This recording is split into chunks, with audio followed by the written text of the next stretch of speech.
Olá! As políticas de prevenção e repressão à violência em escolas, até hoje foram propostas, não são consenso entre executivo e parlamentares da Comissão de Segurança Pública da Câmara.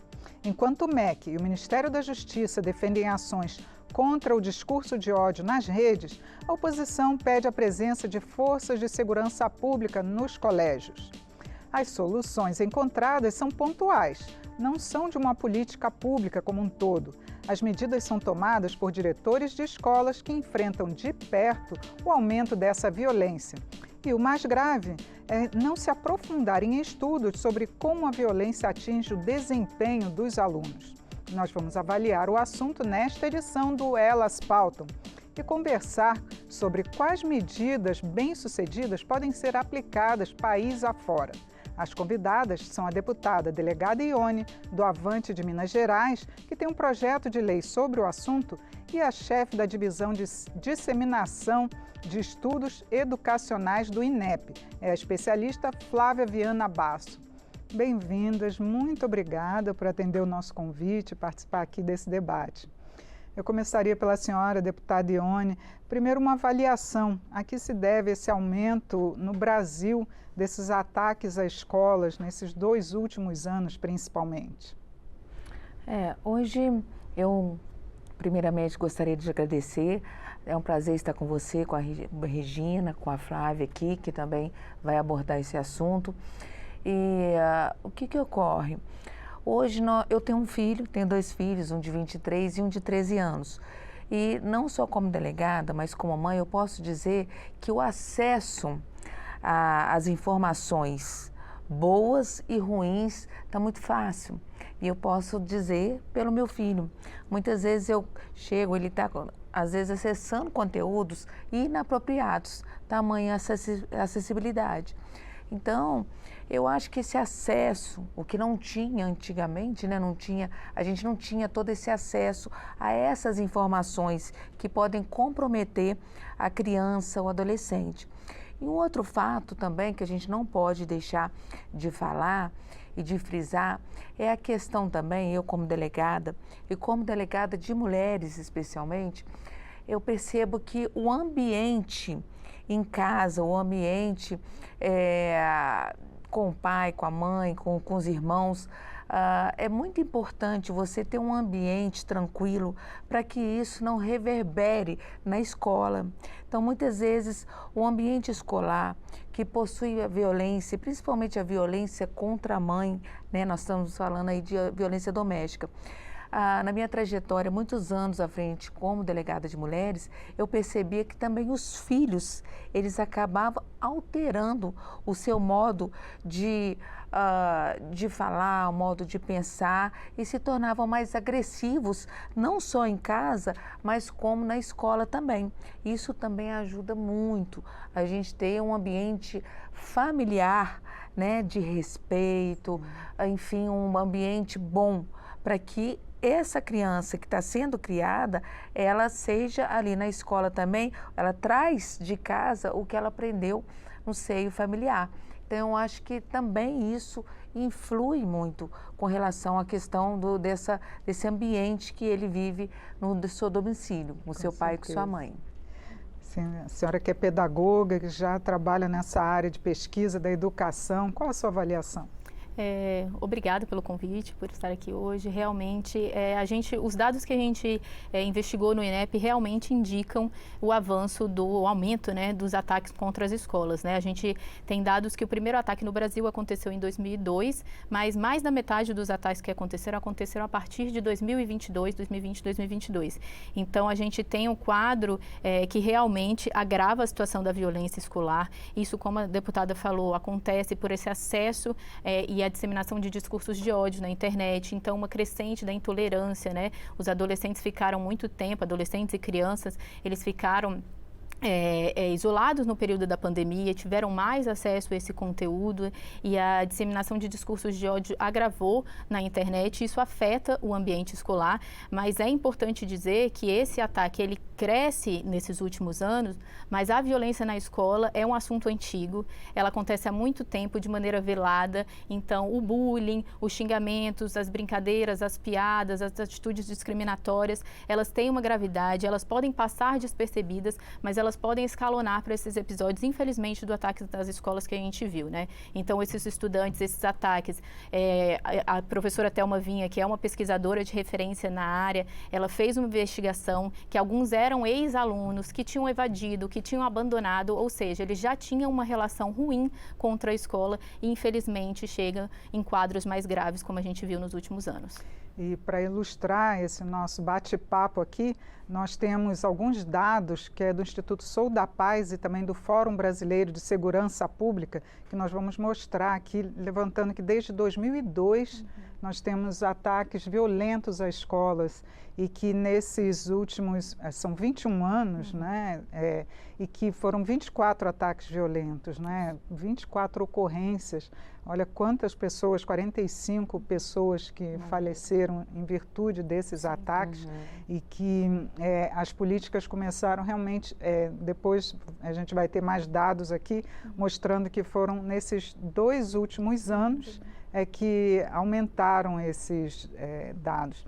E entre quais foram o que ocorreu, né, principalmente para chegar a esses ataques, a gente, como a senhora já citou, teve o bullying, né, o racismo também, né?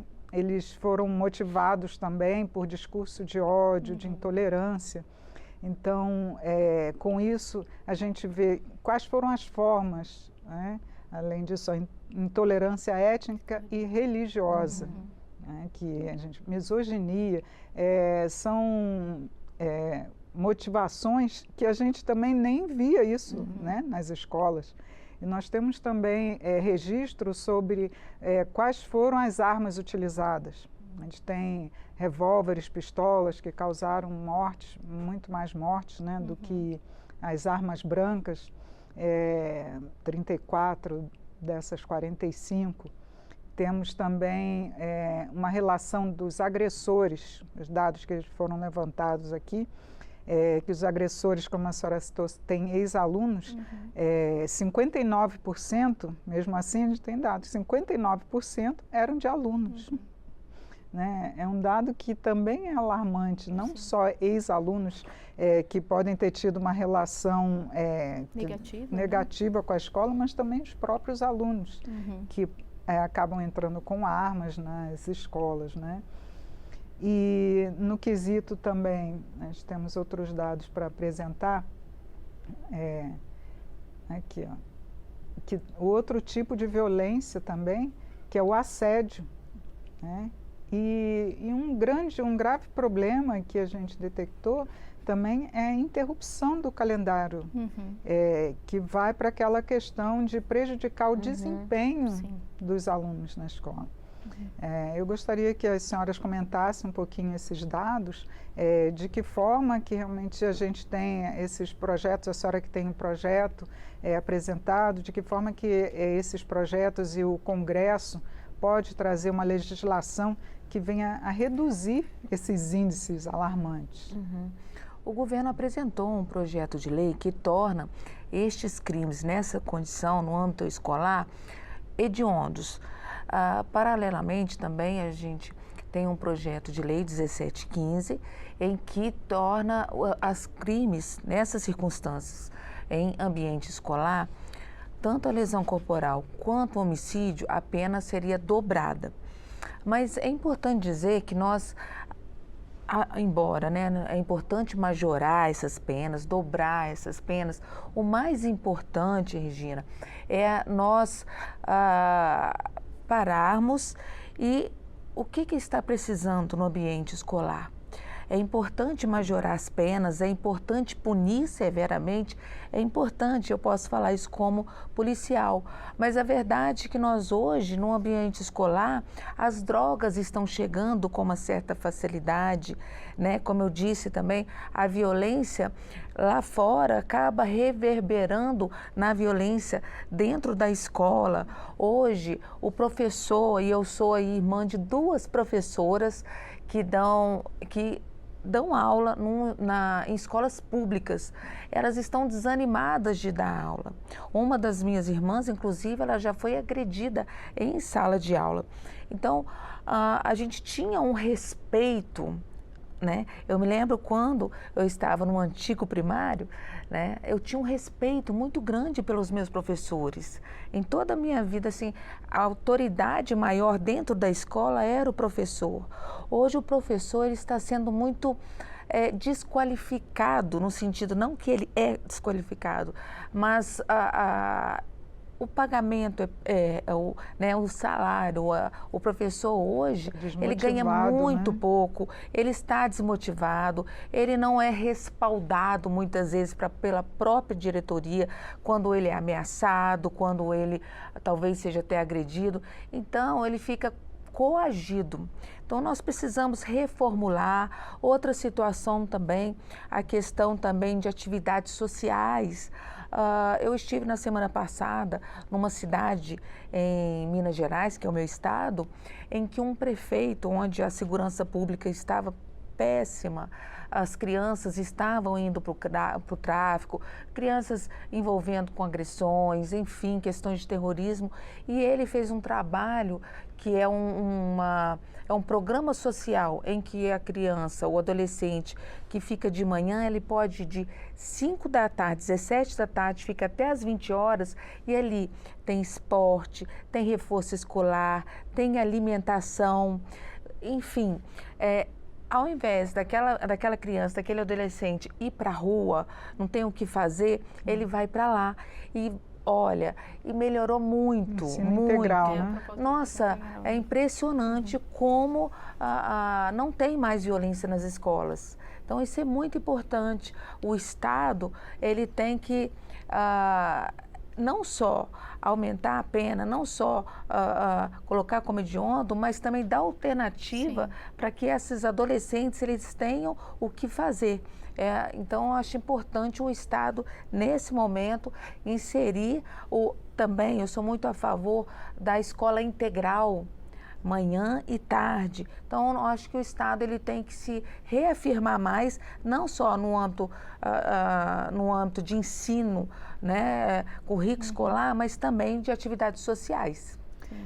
E corroborando o que a deputada falou, os estudos, tanto nacionais quanto internacionais, eles vão indicar que as ações preventivas são muito mais efetivas do que as ações a posteriori. Então, é lógico que essas iniciativas, elas são importantes, mas essa ação integrada da comunidade escolar, do governo federal, governo local, pais, educadores, elas são fundamentais, né, para ter atitudes preventivas para que esses episódios não cheguem a situações extremas. Eu queria, então, que a senhora falasse sobre a questão da formação dos professores, porque o que parece, o que a gente vê é que os professores, eles não têm uma formação para lidar com esse tipo de violência, para tentar prevenir e evitar que se chegue a isso. Não só, porque já que a gente viu dados que os alunos também estão envolvidos nesses ataques, o que precisa para que os professores tenham uma formação para evitar esses ataques? A formação dos professores é fundamental, né? Porque entender o fenômeno da violência escolar é tentar compreender do que se trata essa violência, né? Nós temos diferentes tipos de violência. Vai ter uma violência física, uma violência verbal, violências mais extremas de violência sexual, mas tem uma pesquisadora que ela define as microviolências, né? A professora Miriam Abramovay. Então, esses episódios que acontecem na escola, de xingamentos, racismo, de homofobia, isso tudo precisa o professor professor, ele precisa de uma capacitação para que ele entenda e consiga promover uma educação inclusiva e acolhedora, né? Isso não parte só do professor, isso parte de todos os alunos, isso parte da diretoria da escola, né? Que tem que promover também ali naquele espaço escolar um ambiente acolhedor, e é nesse respeito às diferenças. Então, os professores têm um relatório da Unesco que vai trazer projetos pedagógicos que estabeleçam regras acordadas entre os alunos e os professores, porque aí você tem mais diálogo entre os dois. Você também tem regras claras, explicar para os alunos esses tipos de violência e quais devem ser evitadas, quais comportamentos são permitidos e não são permitidos no ambiente escolar. Então, essa negociação e capacitação dos professores é fundamental, porque só assim são eles que estão ali diariamente, como você falou da sua irmã que está ali, enfrenta sim uma realidade muito complicada, né? A gente sabe, eu já fui professora, eu sei que é bem complicado, então às vezes você tem 32, 40 alunos numa sala de aula com diferentes situações familiares, então a comunidade escolar, o professor e os alunos estarem integrados e estabelecerem claramente quais são as regras e quais são comportamentos que são permitidos naquele ambiente escolar, pautados principalmente pelos respeito, né, no ambiente escolar, evitar qualquer forma de discriminação, é fundamental para que não chegue em episódios mais graves de violência. A gente tem, inclusive, um depoimento de uma professora, aliás, ela é uma diretora de uma escola aqui no Distrito Federal, e que ela vai falar para a gente sobre a experiência, de como eles estão fazendo para tentar combater, mas é uma experiência de uma diretora só, né? Vamos assistir aqui. Meu nome é Gisele, sou diretora da Escola Classe Vila Nova, em São Sebastião. Atendemos cerca de 1.207 estudantes entre 6 e 13 anos. Observamos que a violência na escola ela acontece quase que diariamente, tanto violência física quanto a verbal e simbólica. Trabalhamos algumas ações onde eu acredito que são ações pontuais e ações que favorecem para a erradicação da violência na escola. Essas ações são trabalhar projetos com habilidades socioemocionais para trabalhar as emoções das crianças, rodas de conversa para oportunizar a expressão, formação docente, o professor sendo formado para que ele possa intervir nas questões de violência dentro da sala de aula e fora da sala de aula. Também promover atividades culturais e esportivas, aliar-se também em parceria com os pais, formar também os pais para que saibam intervir e mediar questões de violência no âmbito escolar. Eu queria ouvir também das senhoras justamente a necessidade dessa política nacional, porque as diretoras e diretores de escola, eles vêm tornando algumas medidas conforme a realidade de cada cidade, mas não seria necessário um protocolo. A gente foi já aprovado uma lei de combate à violência nas escolas, mas ainda não está efetivamente, né, funcionando. Como trazer isso para a realidade nacional? A gente nós já inclusive falamos sobre isso, de ter uma comissão, montar uma comissão, justamente para nesse momento, principalmente, ter um protocolo. A verdade é que nós temos uma ausência da segurança pública em razão do baixo efetivo, né? Então, muitas vezes, e até mesmo essas escolas, o certo era realmente ter por ali um profissional da segurança pública ou até segurança privada, mas é obviamente que as escolas, principalmente as públicas, não têm condição de pagar um segurança privado, um particular. E a segurança pública, muitas vezes, o que ocorre? Eu acho que em todos os estados, praticamente, a ausência é muito grande em razão do baixo efetivo. Então, nós precisamos ter um protocolo, sim, assim como eu sou autora do protocolo Não é Não, em que, quando acontece um assédio, um estupro, alguma coisa nesse sentido, tem o protocolo e ali, digamos, no caso similar à escola, a escola vai saber o que fazer. Qual o primeiro passo? Qual o segundo passo?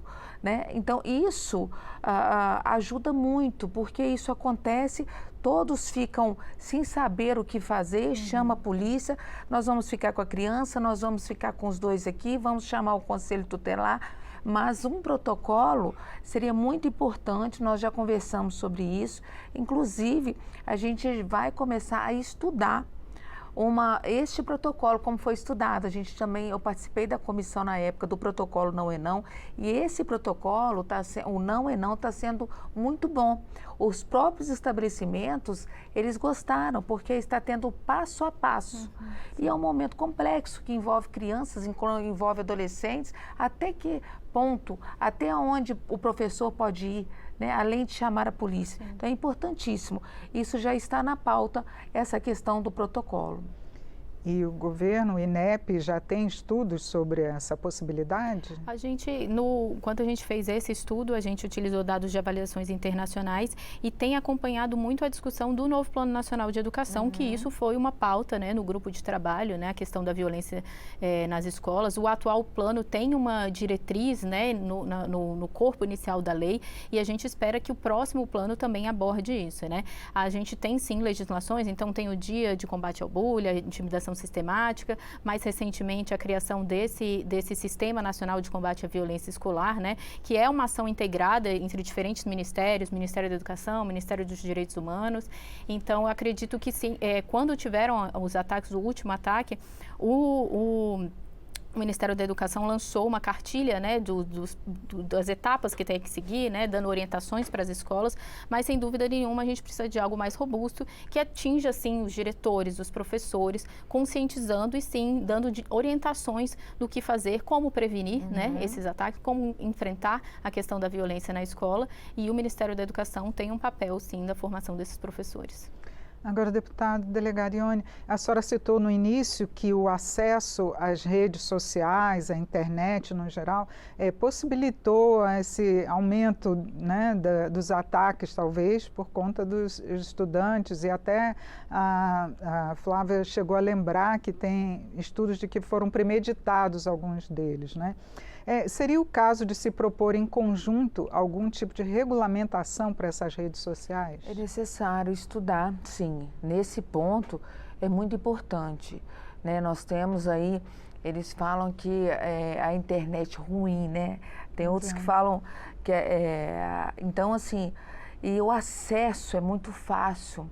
Nós temos conteúdos maravilhosos, mas temos conteúdos depredadores de crianças, de adolescentes. E a verdade é que nós, mães, pais, nem sempre a gente está 24 horas com aquela criança, com aquele adolescente.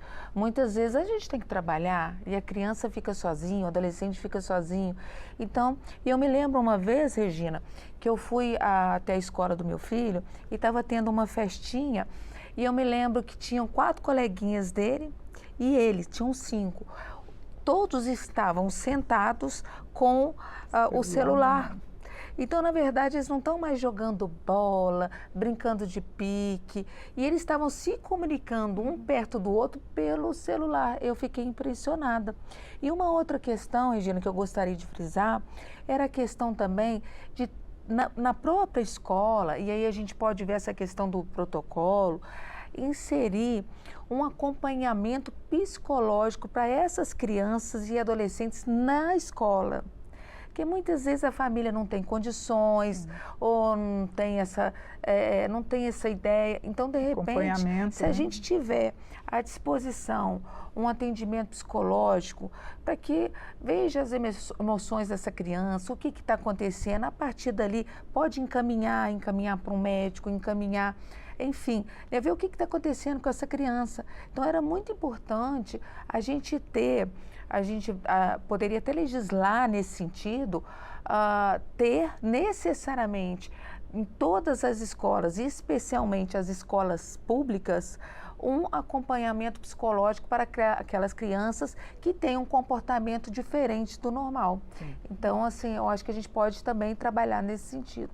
Esse debate das redes sociais é indispensável, né? A gente tem um crescimento do chamado cyberbullying, né? Não só no Brasil, como em todas as partes do mundo. E a gente fez o nosso estudo aponta dados do PISA, né? Que é uma avaliação aplicada para estudantes de 15 anos. E as meninas relatam com maior frequência, sofrerem com frequência episódios de cyberbullying, ou seja, espalharam mentiras sobre mim, espalharam boatos sobre mim. E o questionário faz uma diferenciação se isso aconteceu de maneira presencial ou online. Então, as meninas sim relatam em maior frequência, né, esses episódios de cyberbullying. Então, tem que sim ser trabalhado, porque isso acontece às vezes anonimamente e tem impactos psicológicos profundos nas crianças e nos adolescentes hoje em dia. Com certeza, nosso tempo já acabou, mas eu gostaria de considerações finais da senhora e também depois da senhora. Eu gostaria de colocar para todos que estão nos ouvindo, fazer uma reflexão sobre esse tema. Quem está, principalmente as mães, os pais que estão nos ouvindo, acompanhar seus filhos, né? Acompanhar se houve alguma, o seu comportamento, se houve alguma, se ele ficou diferente. Então, é muito importante, nós, mães, pais, temos que trabalhar, mas é muito importante esse acompanhamento do filho, com quem que ele tem conversado, olhar mais as redes sociais dele, olhar o que ele realmente está adentrando a internet.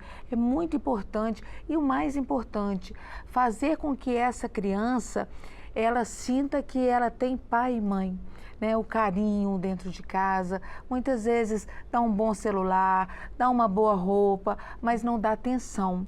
E a ausência dos pais aliás, a presença dos pais é muito importante. E a ausência pode criar esse vácuo quando ele vai para a internet, vai para o amiguinho, né, que muitas vezes também acaba induzindo a esse conteúdo ruim.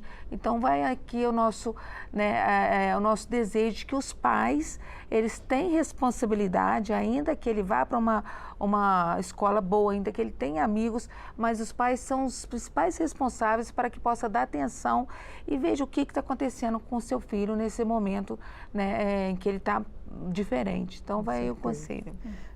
Eu queria agradecer a oportunidade de estar aqui hoje, de ter essa possibilidade de divulgar e de conversar sobre esse tema tão importante.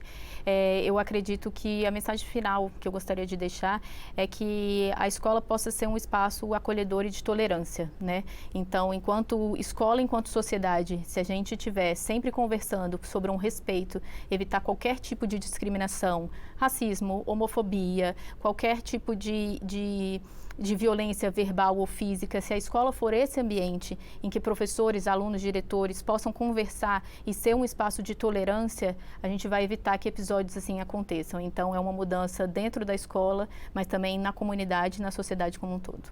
Obrigada. Muito obrigada pela presença, por atender o nosso convite. Obrigada.